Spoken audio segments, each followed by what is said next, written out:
Je souhaite que le secret soit gardé. Ouais, bon, ben. Samantha découvre que c'est sa propre écriture qui se trouve dans le dossier.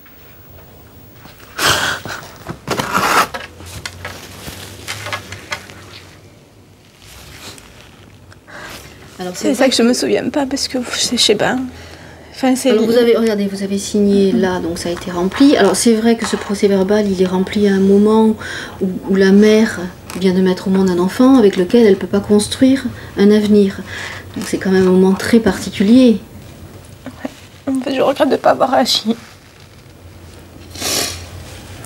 À cette époque-là, vous pouviez certainement pas réagir. Ouais. Ça fait très mal de se dire qu'on a oublié les prénoms parce que ça fait mal d'avoir oublié que c'était une fille. Parce que j'ai interrogé un médecin il y a quelques années ne sachant pas que c'était une fille, alors que je l'ai su. Et je comprends pas pourquoi j'ai oublié. Enfin, Vous saviez que c'était une fille? Apparemment. On lui a dit, puisqu'elle a vu les prénoms. Apparemment. Ça, c'est horrible. Je m'en veux beaucoup pour ça. C'est comme ça. Samantha n'avance pas dans ses recherches. Elle va tenter le tout pour le tout. Oui, allô? Oui, bonjour monsieur. Voilà, j'ai quelque chose à vous dire qui est très très important pour moi. Je suis une maman qui a accouché sous X à l'âge de 15 ans. Oui. D'une petite fille. Elle est née le 26 août 87. Oui. Et aujourd'hui, je cherche à savoir ce qu'elle est devenue. Parce que j'aimerais bien répondre notamment à ces questions, si elle s'en pose, sur son passé. Bien sûr, si elle est au courant, j'aimerais bien répondre à ces questions et j'aimerais savoir si votre... Voilà, je vais vous expliquer. J'aimerais savoir si votre sœur s'appelle Nathalie, et si elle est née le 26 août 87. Ah non, du tout, ma sœur s'appelle Nividu. Voilà. Écoutez, je vous remercie et puis je suis désolée de vous avoir dérangé avec ça. Non, du tout, ça vous me dérangez pas. Merci. Bon courage dans vos recherches. Alors. Très bien, je vous remercie, voilà. C'est très gentil. Au revoir.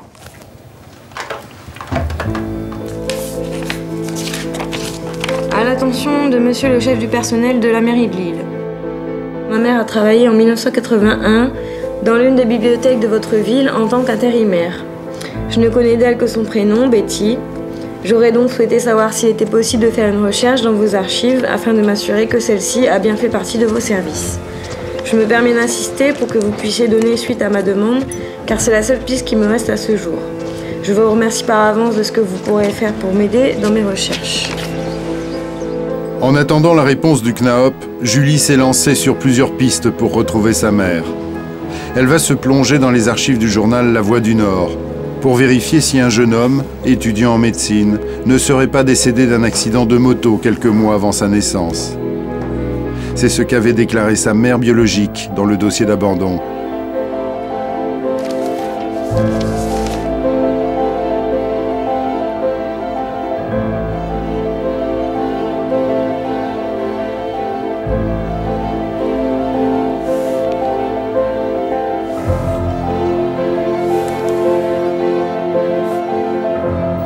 Mais pas d'étudiant en médecine décédé en 1983. Et pas de succès non plus auprès des bibliothèques, là où sa mère disait avoir été intérimaire. Ça peut être ça, ma mère qui est... Les parents adoptifs de Julie l'épaulent dans la quête de sa mère. Une démarche qui n'est pas si facile à entreprendre. Par la centre sociale, oui. Tu n'aurais pas fait signer la mère. Tu n'aurais pas fait signer la mère ou parce qu'elle était ailleurs. La 3 et ou... l'assistante sociale le reste. Je pense qu'au départ, quand elle nous a dit à 17 ans, à peu près, qu'elle voulait retrouver sa mère, je crois que j'ai dit oui. Mais un petit oui parce que j'ai eu peur qu'elle parte. C'était ça, notre crainte, c'était elle va retrouver sa mère et puis on va la perdre, quoi. C'est terrible, non, de penser ça Ben oui. Elle cherche sa mère parce que... Ben oui, ça peut être pour partir, c'est vrai. Oui. C'est vrai, oui, c'est terrible. Pour moi, c'est inconcevable que j'aille vivre dans une autre famille, quoi. C'est inconcevable pour moi. Julie, on peut toujours que nous, de notre côté, avoir ce doute. Moi, Julie, à 6 ans, elle m'a dit un jour dans la voiture, « Tais-toi, t'es pas ma mère. » À 6 ans. Ben, je peux vous dire que ce jour-là, je me suis dit, si j'avais rien dit, j'aurais pas entendu ça. Mais bon, il a fallu l'encaisser et bon, c'est tout. Mais elle avait 6 ans. Elle vous l'a déjà répété? Oui. Tu te rappelles l'avoir déjà dit à tes parents?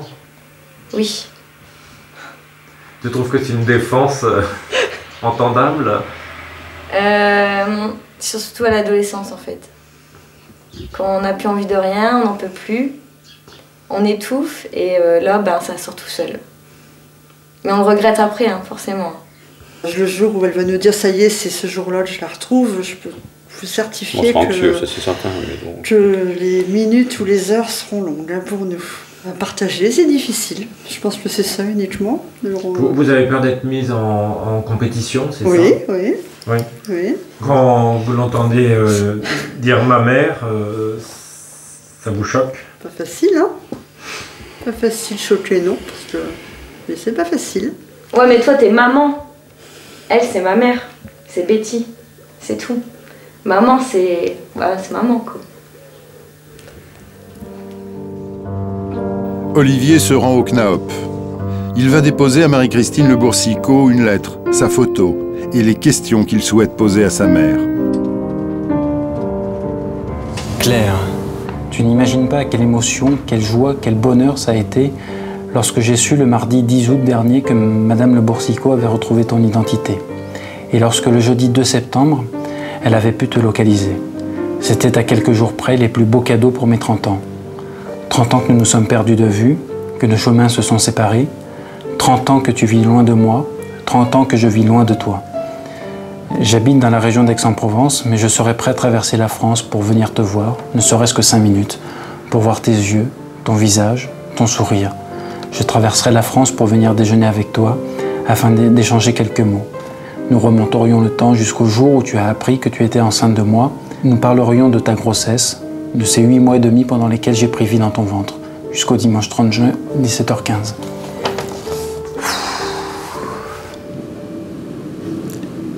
Est-ce qu'il est possible d'assister au premier appel téléphonique? Non. Sans intervenir, non, je veux dire juste d'être...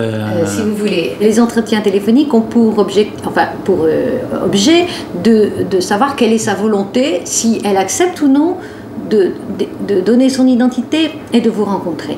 Bon, donc, et nous lui garantissons que sa volonté sera respectée. Vous savez jusqu'où vous voulez aller. Ce qu'on ne sait pas, c'est jusqu'où elle peut aller. Ok? Où elle veut aller. Où elle peut. Mais c'est vrai que j'ai les mêmes craintes. craintes. Elle peut même pas vouloir. Jusqu'où elle peut aller pour ne pas remettre en cause tout ce qu'elle s'est reconstruit depuis. Il faut faire très attention à ça. Ce qui est important, c'est que déjà elle sache que je suis là et que je la recherche. Oui. Ça, c'est vrai que déjà, c'est un point très positif, parce que même si elle met 1 semaine ou 5 ans à se décider, je sais aujourd'hui qu'elle est au courant. Enfin, qu'elle va être au courant aujourd'hui ou demain ou dans les jours à venir. Vous êtes dans cette attente, mais elle, non. Donc, je vous téléphonerai, mais je pourrais peut-être pas vous dire grand-chose de plus. Oui. Puisque moi, je vais lui laisser du temps. Mais comptez sur moi. Je compte sur vous. La directrice du CNAOP a mis Olivier en garde. 2 tiers des femmes retrouvées refusent de rencontrer leur enfant. Est-ce que vous vous rendez compte du choc que ça peut être pour votre mère, le coup de fil qu'elle va recevoir? Oui, parce que pour moi, quelque part, ça m'a fait un choc de l'apprendre. Ça me fait un choc aussi de savoir qu'on l'a retrouvée. Donc elle, si là, dans 5 minutes, elle est appelée, c'est sûr que ça va lui faire un choc. Mais j'espère un bon choc. Moi, aujourd'hui, je rentre un petit peu bredouille. J'espérais repartir au moins avec quelques infos non identifiantes. Pas un lieu de naissance précis, mais au moins un département ou une région, pour déjà un petit peu localiser. Bon, ça n'a pas été possible, mais on va essayer d'être patient encore un peu. Je désire. Un petit peu, parce que j'aurais aimé savoir où elle est localisée, ou de savoir où elle est née. Au moins un petit truc, quoi. Un petit truc en plus pour dire, bon, vous avez attendu 11 ans, je vous donne ça, un petit amuse-bouche, mais bon. Madame Le Boursicot va téléphoner à la mère d'Olivier. Un instant extrêmement délicat. Dans quelques secondes, la vie d'une femme va basculer. Allô? Allô, oui, bonjour madame. Je suis Marie-Christine Le Boursicot. Je fais partie d'un service du ministère de la Famille. Et je dois vous dire, madame, que les informations que j'ai à vous donner sont d'ordre très personnel. Je fais appel à vos souvenirs d'il y a 30 ans. Vous avez sans doute eu affaire à ce moment-là aux services sociaux. Oui. Oui, vous vous souvenez? Oui. Oui, vous savez donc de quoi je voudrais vous parler? Oui. Oui. Et vous acceptez bien sûr de continuer le dialogue avec moi? Oui.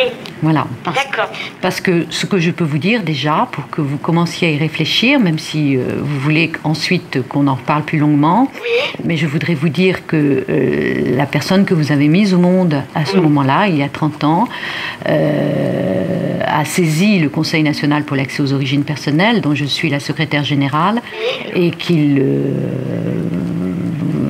cherche à vous connaître, ou tout au moins à recevoir les questions, les réponses à certaines questions qu'il se pose.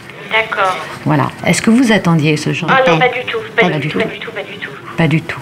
Pour moi, c'est une catastrophe. Parce que Non, ne dites pas que ça comme cela. personne n'est au courant, aucun de mes fils, mon mari non plus. Donc, enfin, je veux dire, ça serait... je comprends bien la persistance des enfants qui sont comme ça, mais moi, justement, c'est un geste que j'avais fait pour que, bon, ils soient, parce que je sais quand des gens n'ont pas d'enfants, ça doit être absolument terrible, et que donc, je pense que quand on fait la démarche d'adopter quelqu'un, moi, je me suis dit, il sera choyé, adoré, plus que peut-être un enfant qui naît comme ça dans une des conditions tout à fait normale. Mais donc je m'attendais à ce qu'un jour, mais intellectuellement, enfin, je ne sais pas du tout comment réagir. Oui, je comprends. Annoncer, bon, les gens le sauraient, bon, même mon fils aîné saurait que bon, il a, parce que bon, finalement, je pense très souvent, il a un vrai frère. C'est pour ça que je vois pas maintenant annoncer ça. Non, mais ça, je comprends. Pour moi, c'est impensable. Oui. C'est impensable. Je sais pas, là, je pense que c'est complètement abasourdi. Ce que je peux vous dire, c'est qu'Olivier, que j'ai rencontré, est un jeune homme fort sympathique, qui est lui-même père d'un petit garçon.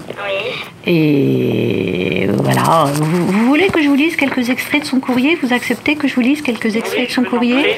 Alors il vous appelle Claire, puisque c'est à peu près tout ce qu'il sait de vous. Et il dit, voilà, il dit ceci: depuis le 17 mai 1990, j'essaye de savoir qui tu es. C'est en effet à cette date que j'ai su que j'avais été adopté.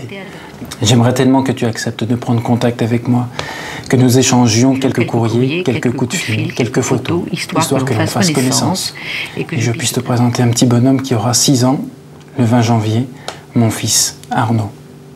J'aimerais tellement que tu dises oui. C'est compliqué, hein, madame. Oui, c'est compliqué.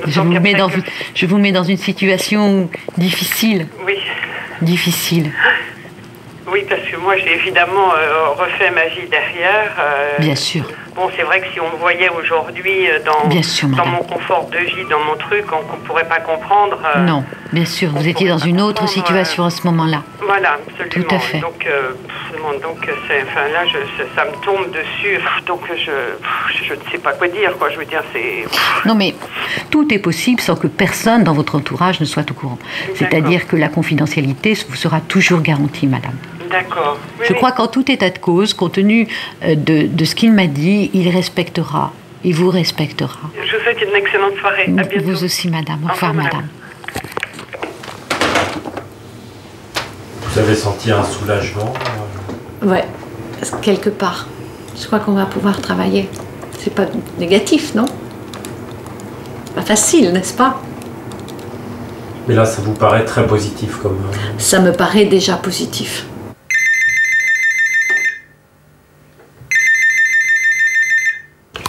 Allô? Oui. Olivier apprend que sa mère biologique a enfin été contactée. Elle a accepté de rencontrer Marie-Christine Le Boursicot dans les jours qui viennent.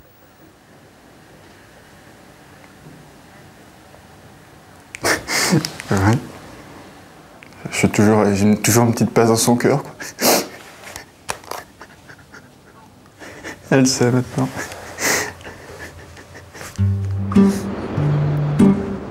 Julie va enfin recevoir la réponse du CNAOP. Elle va bientôt savoir si son dossier comporte des éléments qui lui permettraient de se rapprocher de sa mère, ou mieux, de la retrouver.